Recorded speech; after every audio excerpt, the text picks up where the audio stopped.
Human history is fundamentally measured in labor. What we do defines who we are. Our titles become our identities. But what happens when the very thing you dedicate your life to simply ceases to exist? Right now, we stare at our glowing screens and worry about artificial intelligence. We wonder if our hard-earned skills will suddenly evaporate. That creeping anxiety is deeply human, and it is entirely justified. Before the hum of servers, there was the clatter of machinery. Millions built their identities around professions that have been utterly erased from the earth. We view these lost trades as quirky historical trivia, but they were the absolute lifeblood of entire generations.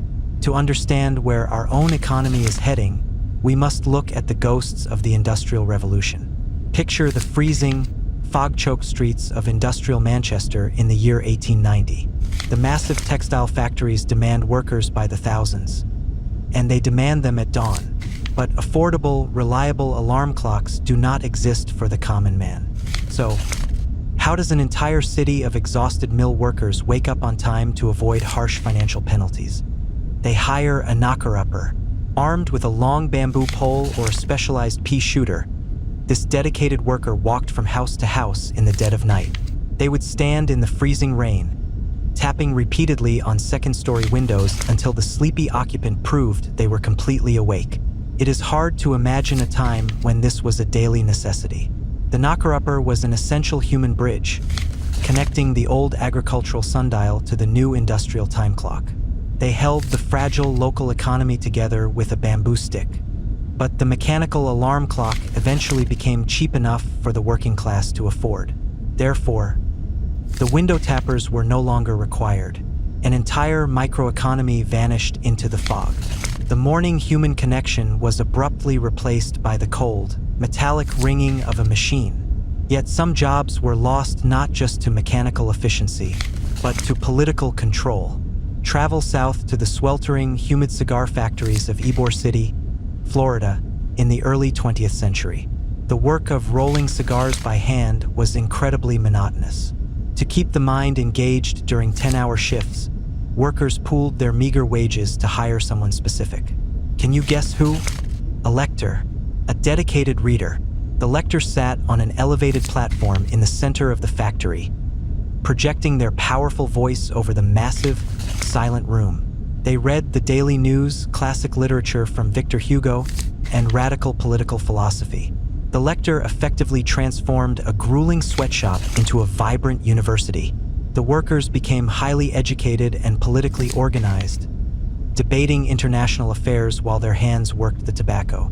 This was not just a job. It was a way of life that vanished almost overnight. Factory owners realized that educated, organized workers demanded better wages and humane conditions. But progress, as always, demanded a toll. The owners forcefully banned the lectors from the factory floors. They claimed the new technology of the radio was a more modern, superior form of entertainment. Therefore, the powerful human voice that united the factory floor was permanently silenced, replaced by carefully curated, harmless musical broadcasts that posed zero threat to the wealthy management. The technology was deliberately used as a weapon against the working class. The relentless march of innovation did not stop at the factory doors. Consider the sheer physical brutality of the ice cutter. Before the invention of mechanical refrigeration, how did meat and dairy stay fresh in the sweltering heat of August?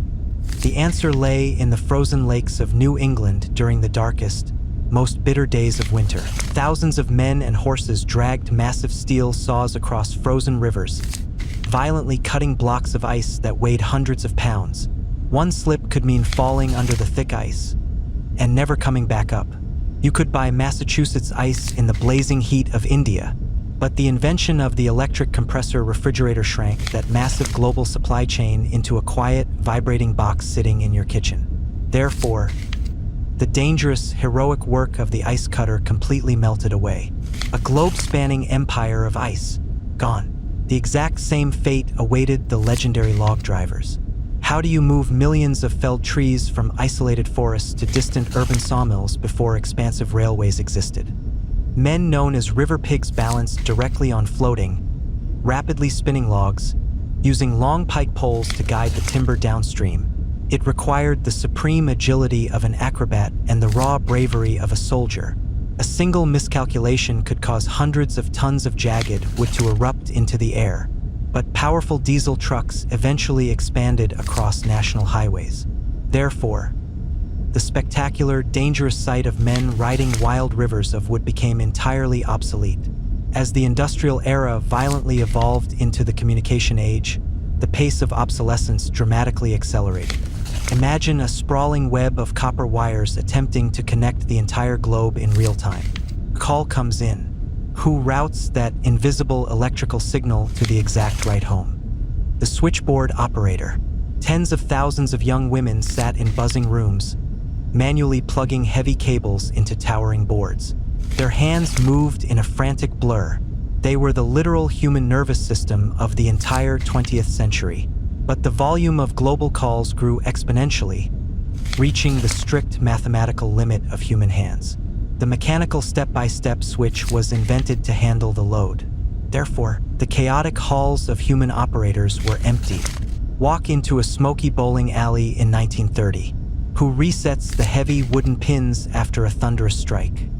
A young teenage boy, sitting in the loud, incredibly dangerous pit at the end of the lane, desperately dodging flying bowling balls. But the fully automated mechanical pin spotter was patented. Therefore, the human pin boys were immediately fired. The machine did not need rest breaks. The machine did not get injured. The relentless, calculating logic of capitalism always, eventually, favors the machine. Even our modern architecture required a human touch that is now completely gone. Early passenger elevators were terrifying, unreliable metal boxes dangling by fragile cables. The general public absolutely refused to ride them. They needed an elevator operator, a highly trained, uniformed professional who manually controlled the complex speed levers and provided a calming, authoritative human presence. The operator made the terrifying new technology feel completely safe. But the underlying technology rapidly improved. Automated push-button elevators became completely reliable. Therefore, the reassuring human operator was entirely discarded. The psychological bridge was no longer required. Now consigned to the footnotes of history, the pace of technological change is genuinely terrifying. We look back at the knocker-upper, the lector, the ice cutter, and we feel a strange twinge of nostalgia. But we must fundamentally understand, to the actual people doing those jobs, it was not history. It was their present reality. It was exactly how they fed their children. It was their pride and their absolute identity. The sudden erasure of their life's work was a profound, devastating societal shock. Today, we face a massive new wave of automation. Artificial intelligence threatens to do to the modern knowledge worker exactly what the mechanical switch did to the telephone operator. The digital tools are different, but the fundamental human struggle remains exactly the same. We are all participating in a relentless economic system that eventually outgrows our specific utility. The jobs that no longer exist are not just fun facts for a pub quiz. They are a dark mirror reflecting our own uncertain future. What will our descendants honestly think of our daily routines? What current, highly respected profession will they laugh at a century from now? History teaches us one undeniable, absolute truth. Everything we do today will eventually become a memory.